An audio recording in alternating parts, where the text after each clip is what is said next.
You should save all your IRA money until your retirement.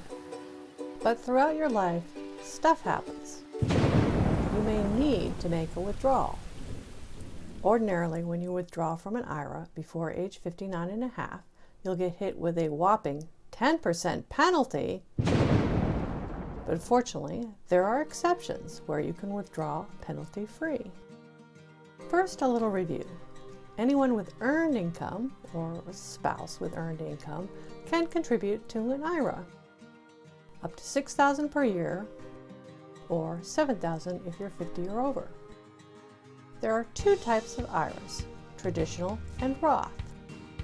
You may contribute to one or the other or both, as long as you don't go over the annual limit. The big difference between the two types of IRAs is the way your money is taxed. Roth money is taxed before it goes into your IRA, while traditional money is taxed on the way out. And both IRAs allow your money to grow free of taxes while it sits within the IRA. These differences may have a big impact on how much retirement money you end up with in the end, but that's a subject for another video. There are a few circumstances where you are allowed to withdraw traditional IRA money penalty-free before age 59 and a half. Qualified first-time home buyers, unreimbursed medical expenses, health insurance premiums while unemployed, qualified birth or adoption, qualified disasters, qualified higher education expenses, disability, and of course, death. You also have the option of taking a series of substantially equal payments, which can be very useful if you retire early. These payments last for at least 5 years or until age 59 and a half, whichever is later. So they aren't a great plan if you wish to take a single withdrawal. The Roth gives you more options. As far as the IRS is concerned, your traditional IRA is one big pile of money, even if you have multiple IRA accounts. But your Roth IRA has layers. At the top is your contribution layer. This is the original $6,000 you've been contributing annually. Next is the rollover conversion layer. If you rolled over money from a 401k when you left your last job, or if you've been converting some of your traditional IRA to a Roth, this is where that money sits. On the very bottom is the earnings layer. As the name implies, this is all the money your other money has earned, including reinvested dividends. For example, perhaps you had your Roth for 10 years and have contributed the maximum each year. You have $60,000 in the top layer.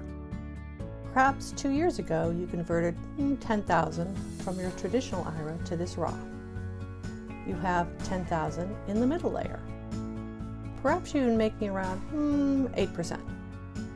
Mathematically, you've earned around $27,000 from your contributions and $1,700 from the conversion, approximately. This total is your bottom layer. When you make a withdrawal from your Roth, the money comes out in order from top to bottom. Your contribution money comes out first. This money is never taxed, well, because you've already paid taxes on it. And it's never penalized. What if the contribution layer has run dry, but you need more money? Next is the conversion layer. And from here, things get a tad complicated. Let's back up and define a qualified Roth distribution. According to the IRS, your distribution, or your withdrawal, is qualified if it meets the following two criteria. Number one, you've had any Roth IRA for at least 5 years. This is one of several different 5-year rules. And number two, you're at least age 59 and a half or older, or you are using the money to buy or rebuild your first home, or you are totally and permanently disabled, or you're dead. Your heirs will inherit your IRA, and after mourning your untimely death, they may withdraw as much as they like without penalty. What if your withdrawal doesn't meet all of these criteria? The next thing to ask is whether an applicable exception applies. These are the same exceptions as with the traditional IRA. For example, perhaps you're over age 59 and a half, but you started your first Roth IRA only 2 years ago. Because of the applicable exception, being over the age of 59 and a half, you don't pay a penalty regardless of what layer you're down to. You should have already paid taxes on contributions and conversions, so those layers are not taxed twice. So the only issue is taxes will be due on your earnings if you are down to that layer. But what if an applicable exception doesn't apply? Are you down to the conversion layer?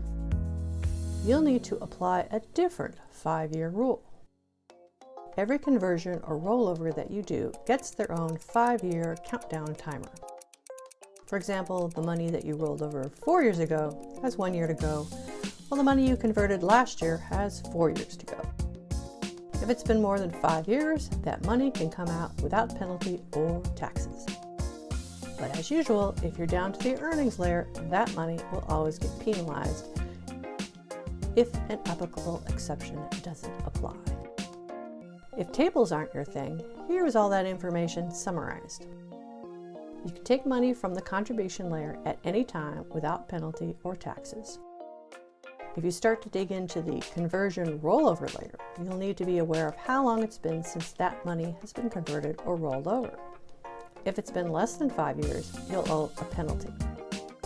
If an applicable exception applies, you need not worry about penalties at all. And in all cases of a non-qualified withdrawal, you'll owe taxes on your earnings. This is unfortunate, as the primary benefit of a Roth is to generate earnings that are not taxed. One very important caveat: once you take money out of an IRA, you can't put it back. If you need emergency cash, there may be better places to get it from. For example, your workplace 401k may allow loans, which you can then pay back. When considering whether to contribute to either a traditional or Roth IRA, one advantage of the Roth is that it's easier to take out money if you need it. The Roth can be your emergency fund for your emergency fund. Good luck! If you like this video, don't forget to like and subscribe. What other videos on personal finance would you like to see?